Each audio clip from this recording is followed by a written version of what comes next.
KM akses permodalan, peran industri penjaminan harus ditingkatkan.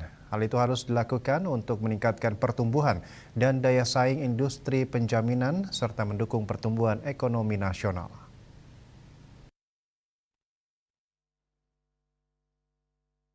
Ketua Dewan Komisioner OJK Mahendra Siregar mengatakan, Otoritas Jasa Keuangan OJK telah meluncurkan peta jalan pengembangan dan penguatan industri penjaminan Indonesia 2024-2028. Penyusunan peta jalan industri penjaminan menjadi langkah kebijakan strategis OJK dalam mendukung penguatan ekonomi nasional melalui peningkatan peran industri penjaminan dalam membantu akses UMKM untuk mendapatkan permodalan melalui fasilitas kredit dan pembiayaan.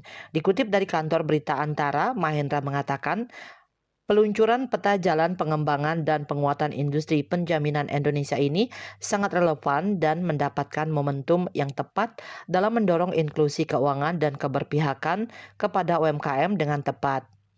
Sementara itu, Kepala Eksekutif Pengawas Perasuransian, Penjaminan dan Dana Pensiun OJK menyampaikan bahwa keterbatasan UMKM dalam mengakses sumber pembiayaan disebabkan karena ketidakmampuan dalam menyediakan jaminan seperti agunan dan kendala administrasi yang terkait kegiatan usahanya. Kehadiran lembaga penjaminan sangat penting sebagai penjamin bagi UMKM untuk mendapatkan pembiayaan, khususnya bagi UMKM yang visible but unbankable. Hal ini akan mampu mendorong UMKM untuk naik kelas, menciptakan produk bernilai tambah tinggi, dan pada akhirnya berkontribusi pada kesejahteraan masyarakat Indonesia. Peran industri penjaminan di beberapa negara memang ditujukan untuk membantu UMKM. Dengan kontribusi industri penjaminan serta dibantu dengan dukungan dari pemerintah, maka sektor UMKM dapat tumbuh dan berkembang untuk mendorong perekonomian nasional dan penyerapan tenaga kerja.